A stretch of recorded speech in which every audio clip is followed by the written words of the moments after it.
From the headquarters of Telesur English in Quito, Ecuador, this is From the South, and I'm Sani Gray.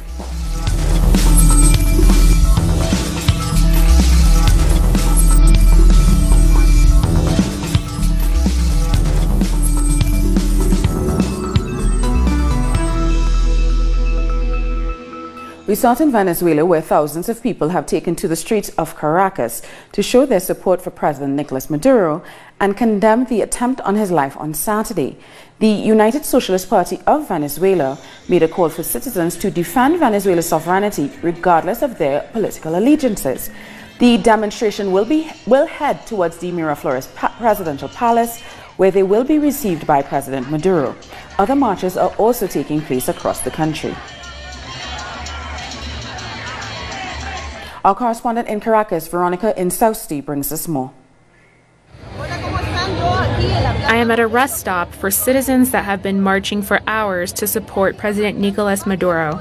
Demonstrations are taking place not only in Caracas, but also in different provinces across the country.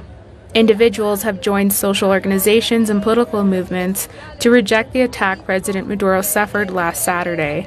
We must recall that yesterday, the Interior Minister said that 6 people were arrested and linked to the assassination attempt, but the investigation continues in order to identify the attack masterminds. Foreign Minister Jorge Arriaza also met the diplomatic corps and with representatives of international organizations to deliver information on the event and to ratify the rejection of this action. Both Arriaza and President Maduro believe that the masterminds of this assassination attempt are based in Bogota and Miami. For now, we will be following the Citizens' March and will keep you updated. Thanks, Veronica, for that report. Venezuela's Attorney General Tarek William Saab held a press conference to provide an update on the failed assassination attempt on the president. Saab said that this wasn't just an assassination attempt, but an attempt at a massacre. He also said that 4 prosecutors were actively working on the case, and they have identified the locations from which the drones were being operated. The Attorney General added that intelligence has received information regarding the international connections to the attack. 2 people were detained that were operating one of the drones from a vehicle. There are witnesses that saw the drones take off and were able to identify these people. This was the drone that crashed in the Don Eduardo residence. We have identified those who built the explosives, and we have established the first international connections of these people. According to evidence, that this attack was connected to an investigation already being taken by the ministry. Meanwhile, Venezuela's foreign ministry published a statement saying Colombia will be held responsible if a new attack is carried out against them. In a press release, Foreign Minister Jorge Arriaza also criticized the fact that Colombia has not yet condemned the assassination attempt against President Maduro. On Saturday, President Maduro accused the outgoing Colombian president, Juan Manuel Santos, of being involved in this attack. So let's look at how Saturday's assassination attempt unfolded. On Saturday, the 4th of August, President Maduro attended the 81st anniversary celebration of the Bolivarian National Guard in Caracas on Bolivar Avenue. Addressing the parade with hundreds of soldiers, he thanked them for their efforts in nation building and reiterated his commitment to the Venezuelan people. It is time for the economic recovery we need. Cover him! Cover him! Cover him! Fast, fast! A blast rocked the parade area. Chaos started, but President Maduro stood at the podium calmly, trying to understand what was going on as his bodyguards covered him with armor and took him away. The defense minister, Pedrino Lopez, confirmed that 2 drones loaded with explosives were used to attack the president. One exploded over the parade ground. The other drone hit a building and exploded, injuring 7 National Guard soldiers. Police and intelligence agencies were quick to respond. They raided several locations and hotels, and soon 6 suspects were arrested. 6 terrorists, killers detained, several vehicles confiscated, various raids have been carried out in the capital, where very important evidence has been collected. President Maduro asked people to maintain peace in the country and not to panic despite the shocking attack. The Foreign Minister on Sunday, Jorge Arreaza, held a press conference to assure all Venezuelans and the world that the foundation of the Bolivarian Revolution is strong enough not to be shaken by this act of violence, and that the government of Venezuela will do everything to maintain peace. And those who are thinking of a civil war in Venezuela, those who support a civil war from outside, and those who do it perhaps unconsciously because of their political positions on what's happening in Venezuela, we ask you for it to reflect. We will not tire a single second in avoiding confrontation between the people in Venezuela. President Nicolas Maduro, who was re-elected for a second term in May, commands a huge support base, and in spite of Western sanctions on the country, he's introduced several economic reforms to bring the struggling economy back on track. Hopes of 31 million Venezuelans lie on his shoulders. An attack on him is an attack on the Venezuelan people. Venezuelan Defense Minister Vladimir Padrino Lopez visited the 7 injured soldiers on Sunday. During his visit, Padrino Lopez showed his support to the victims and their relatives and wished them a speedy recovery. The defense minister also made a call for national unity to face what he called the far-right cowards of the oligarchies. I make a call for strength and national unity. They will not be able to defeat us. They will have to run past us to install a despotic government of blood here. They will not be able to do it so. They weren't able to defeat Commander Hugo Chavez 18 years ago, 20 years ago. They will not be able now when the collective political conscience of the people of Venezuela, of their Bolivarian National Armed Forces, is much more cohesive and much stronger. Venezuelans all over the country have also condemned the assassination attempt on President Maduro and are asking that his security be increased. It's very serious because it's an attack against our president, our commander-in-chief. Very serious because I believed that there should be more security for the president and for our political and military world.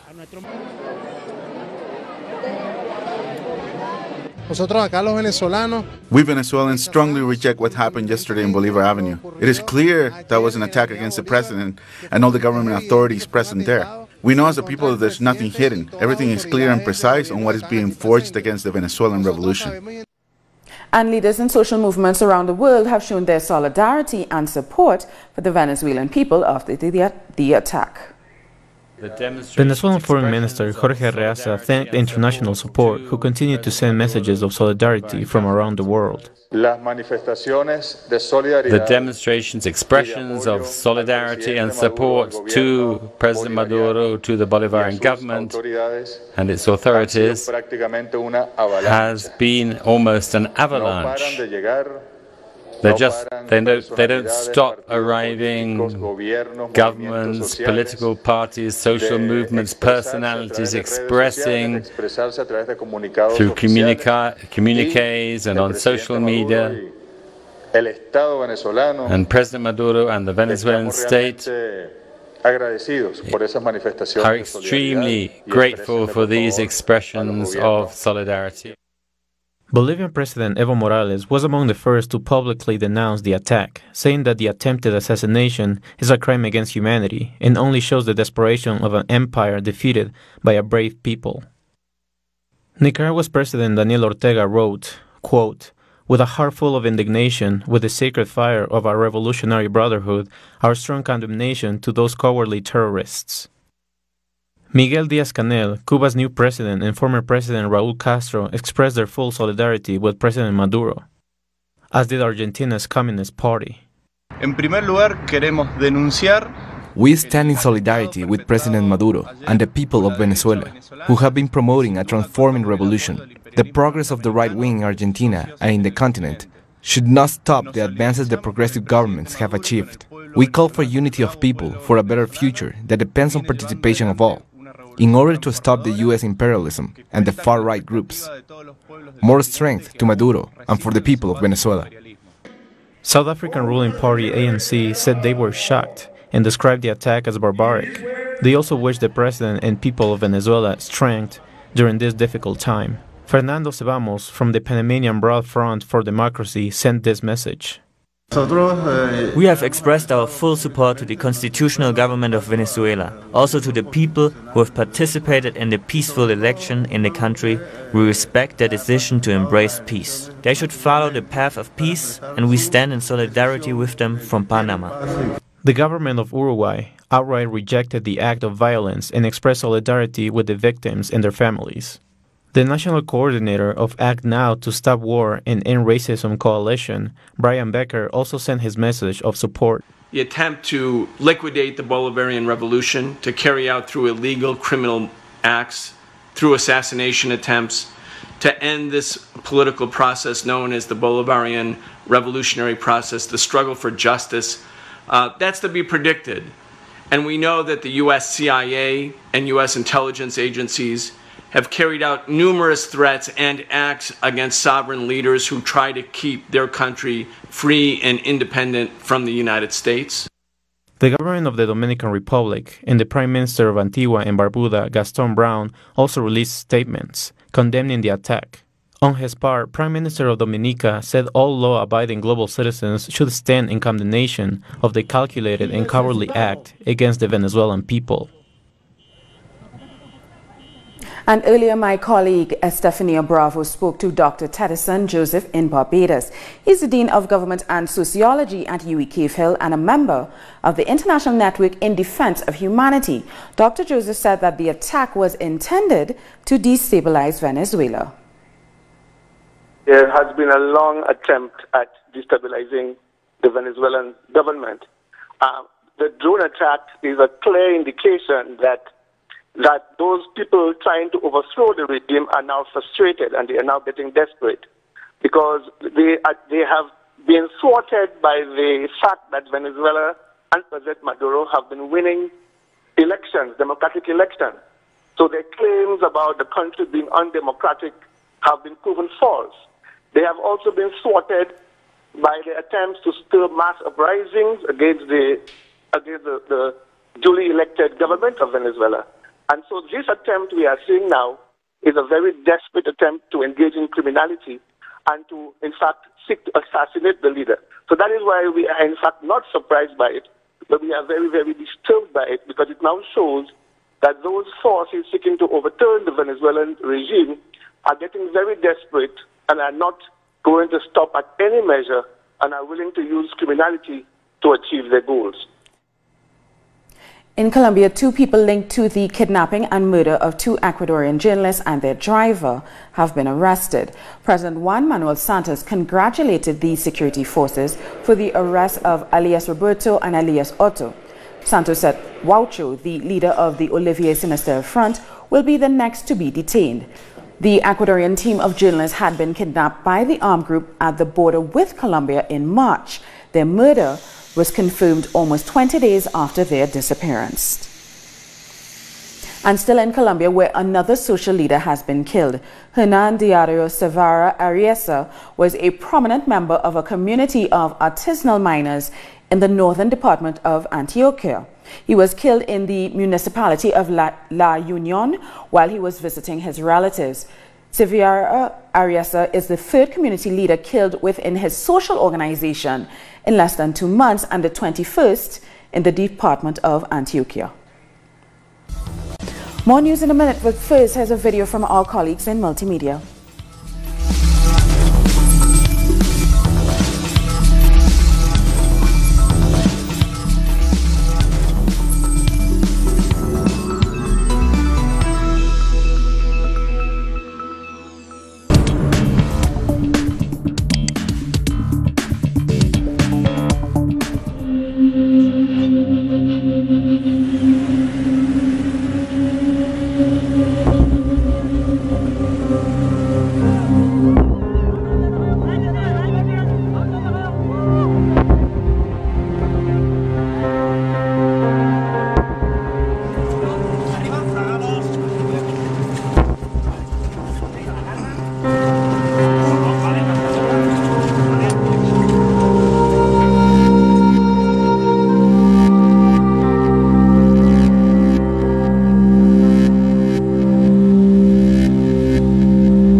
Welcome back. Now, for more on that huge march in Caracas following Saturday's assassination attempt, let's go to my colleague, Carla Gonzalez.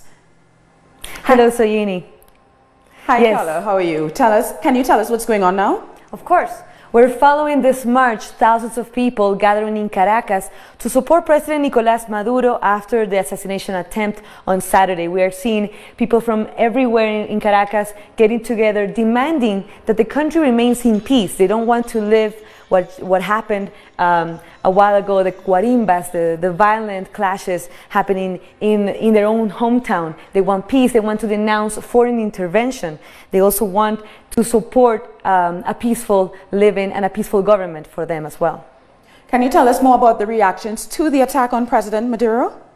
Yes, we are seeing authorities saying yesterday and throughout the day today that they connect these attacks to an attempt to assassinate Maduro, to destabilize the government, and also the Interior Minister and the Attorney General are talking about connections of the attackers with international figures, with people in Colombia, people in the United States, and they're saying that this won't stop them. They are also blaming that in a case of a possible future attack, they're saying that Colombia will be responsible for whatever happens in the country. Now, Carla, we've been saying that this march is supposed to be headed to the Miraflores Palace. Do we know if President Maduro has met with them as yet or intends to meet with them? So he's expected to meet with them. We're seeing live images at the moment of what's happening in Caracas. They're getting ready to meet Maduro. They want to march all the way to the palace in Miraflores, where he's right now at the moment. So they are expecting to meet with him, show his support, and ask him to protect the country and to continue in the government and to take care of Venezuelans in a peaceful manner. Thank you so much for that update. That was my colleague, Carla Gonzalez. Other news now, the Workers' Party in Brazil has confirmed its electoral alliance with the Communist Party of Brazil and have named Fernando Haddad as the candidate for vice president. The decision was revealed at a press conference over the weekend when Brazil's Workers' Party also held its national convention in Sao Paulo to officially confirm Lula da Silva as its presidential candidate. In a letter to the party, Lula expressed regret for his first absence from a national party convention in 38 years.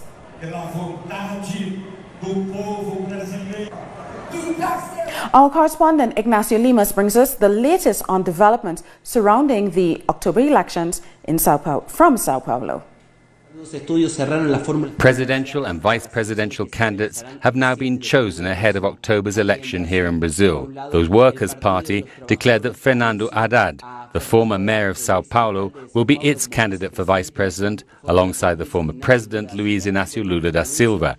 That announcement came late on Sunday night. Other parties announced their candidates too. Presidential candidate Guilherme Boulos, the leader of the homeless workers movement, will be accompanied by an indigenous woman, Sonia Guajardo, for the PSOL. For his part, the far-right candidate Jair Bolsonaro chose General Antonio Hamilton Mourão as vice president, and the former Minister of the Environment, Marina Silva, will have Eduardo Jorge as her vice presidential candidate. Geraldo Alckmin, of the right-wing PSDB, defied speculation in the media that he might try to strike an alliance with the centre and has chosen a senator from his own party, Ana Amelia, as his running mate. Ciro Gomes, of the PDT, who some people thought might link up with Lula da Silva, has in the end chosen Katia Abreu of the Landowners Lobby as his vice presidential candidate, while Lula, now accompanied by Fernando Haddad, continues to lead in the polls ahead of the vote on October the 7th. Now, pro- and anti-abortion demonstrations continue in Argentina as the Senate prepares to vote on the abortion bill Wednesday. Thousands gathered in the capital, Buenos Aires, to protest against the bill that would legalize abortion during the first 14 weeks of pregnancies. Demonstrators have said they are defending both the lives of the mother and the baby despite the increasing number of women dying during illegal abortions. The bill was approved by the lower house last June. Meanwhile, pro-abortion rights activists staged another Handmaid's Tale-style protest dressed up as characters from the Margaret Atwood novel. Demonstrators said they want to highlight the need for women to have control over their own bodies. Feminists hope senators will approve this historic bill in support of women's rights in the country. In Latin America, the right to abortion has only been approved in Uruguay, Cuba, and Mexico City. Thousands of women in Colombia gathered over the weekend to promote breastfeeding. Mothers met in different parks and squares of 18 municipalities across the country to simultaneously breastfeed their babies. The initiative is aimed to break the taboo of breastfeeding in public and also to fight chronic malnutrition that affects over 40,000 children in Colombia. The goal is to reduce to zero the deaths of children from chronic malnutrition by 2030. In Costa Rica, LGBT activists gathered in front of the Supreme Court of Justice in the capital San Jose to demand the legalization of same-sex marriages. Activists want to lobby the Constitutional Court, which will decide on August 5th if it accepts that the current family code is discriminatory. If so, it will rule that it should be modified in order to allow same-sex weddings or marriages. The activists want Costa Rican authorities to enforce its commitment to the Inter-American Court of Human Rights to guarantee the same rights for all couples. It is necessary that we assert our rights as people, as we have the right to everything else. We also have to pay taxes, we have to study. We also have the same rights to have access to marriage as all couples. And Bolivia is celebrating its 193rd year of independence. President Evo Morales led the ceremony that took place in the capital La Paz to commemorate the creation of the Republic on August 6, 1825, after decades of fight against Spanish rule. For the first time and as part of these celebrations, the Assembly held a special tribute session. President Morales honored several indigenous leaders like Tupac Katari, who started the fight for freedom and independence in 1781. We're going to take a short break now, but join us again after this look at what our multimedia colleagues are reporting.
Welcome back. Around 10,000 people have been evacuated from Lombok after a 6.9 magnitude earthquake hit the Indonesian island on Sunday.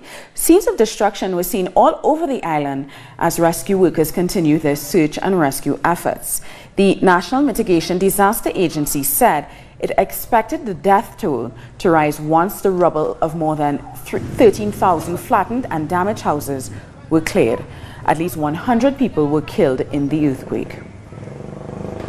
Bangladesh is to consider imposing the death penalty for fatal road accidents after 2 teenagers were killed by a speeding bus in Dhaka.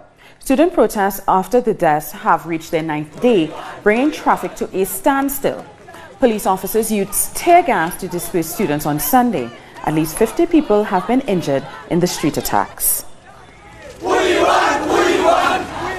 And at least one person has been killed and 55 injured in Italy as two trucks collided on a bridge along the motorway near Bologna Airport.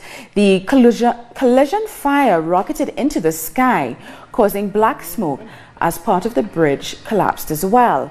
Aerial footage by the Bologna firefighting department captured the scale of the explosion.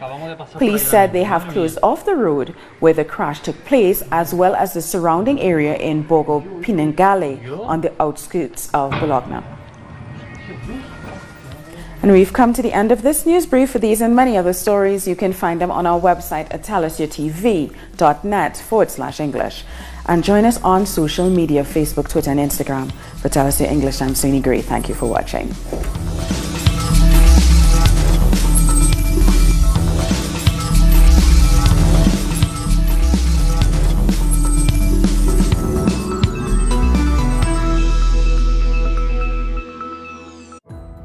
Our actions have an impact on the environment. It's our responsibility to change for the sake of our planet.